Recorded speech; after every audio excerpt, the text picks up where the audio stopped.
Does it mean that we achieve enlightenment if we're able to be mindful all the time? Isn't that what you're supposed to be Buddhist for? So be mindful and learn how to be content. Because that's actually the meaning of life. You're trying to find happiness. And eventually, okay, you work when you're young and when you're middle-aged. When you retire, when you get to 60 or whatever it is, 60, when do you retire in Singapore? 62, going to 65. 62 to 65. Learn how to live simply. So you don't need expensive clothes, you don't need to go to restaurants, and much better food at home. So you don't need to go travelling around the world, just Google in and whatever country you want to see. There's a lot of airfares. And just be content with your partner, because changing partners, that is really expensive. Stick with the one you've got. And as I say that they are, I know this because all the girls, you might think the other one, not your wife, not your girlfriend, the other one is much better. She's not. They're exactly the same. Packaging different, clothes are the same.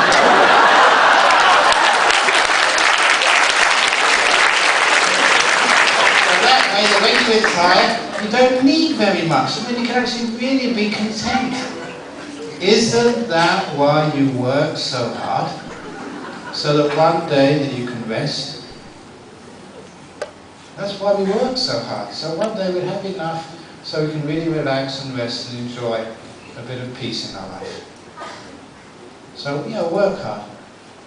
But learn also how to live simply. And then you don't need so much to be happy. So you're not like one of these people when you retire, you haven't got enough. It's not how much money you have, but how you know to live simply. And remember, the biggest wealth you'll have when you retire is not in the bank, but it's how many friends and loved ones you have. That is be your wealth when you get old. If you have lots of friends, lots of loved ones, you are really, really rich. So build that up. So when you get old, then you can, then if you haven't got time to meditate and do all these things, when you're working, this is that time you can actually really go for broke for enlightenment and just really become very peaceful and still. Live a good life and go out.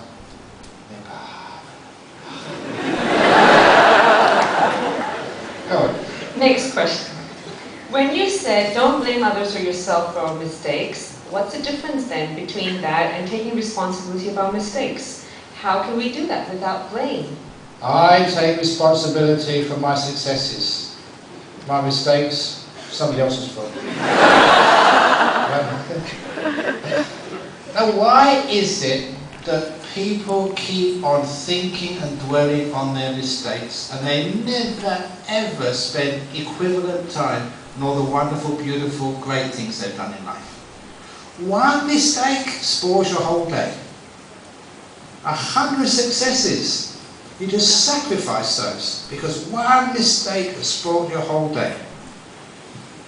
There's a lady in Malaysia some time ago. This was one of the stories. In the university, I think it was just north of Kuala Lumpur, I forget which university it was, but anyway, after the end of the talk, the question time, she put her hand and said, "My husband lied to me this morning. I cannot trust him. Should I get a divorce?" Great question. And I said to her, "Madam, how long have you been married?" 3 years, she said. "What are you doing at this university?" "Teaching math," she said. "Great," I said. "Let's do some statistics together." 3 years you've been married to that guy. Let's call that 1,000 days. Let's say on average you said over 1,000 days, 20 things every day which could be right, which could be wrong. He said that to you. So since you've been married, he said 20,000 statements which could have been right, which could have been wrong. Now he has lied for the first time, according to probability theory. The next time he opens his mouth, there's a 20,000 to 1 chance he's telling the truth. What do you mean you can't trust him? All right. Go on.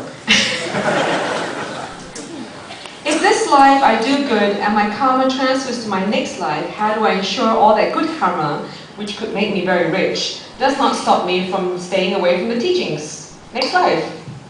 Okay, that's why I said we should get 2 lifetime membership for yourself. Then you're sure of come back to Buddhist fellowship in your next life. Makes sense to me. Now look, seriously, if you've been doing lots of good karma and you're a really good person, you get attracted to good people, and good people get attracted to you. And like ducks fly with ducks, swans fly with swans.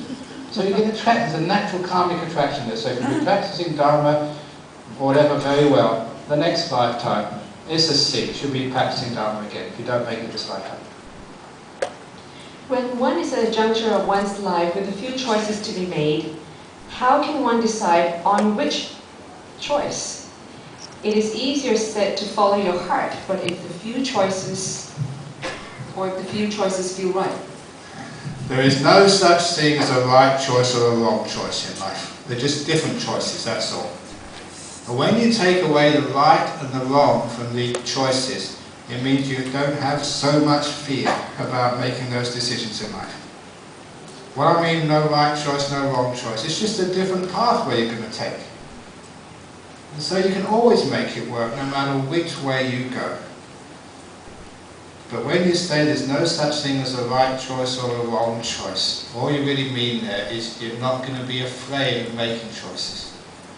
So, my retreat centre over in Perth, for $5 million, I was the guy behind that, driving it from the very beginning, raising the money, designing it, making sure it's going to work. Hundreds and thousands of choices I had to make. And all the time I was coming over to Singapore, messing around here, we didn't have time to make choices. So someone would ask me, when they come there and say, what colour should we make the colours? And I say, that was a good colour. I say, what? Aren't you going to look at some more colours? That's good enough. And I just made choices. Quick choices, easy choices. It didn't matter what colour it is. It's not a wrong colour. It's not such a thing as a wrong choice. You can always paint it again afterwards. So the point is there's no such thing as a wrong choice. It's just a different choice which opens up different opportunities for life. So if you have choices, just make them. Whichever way you want to go, both ways are okay.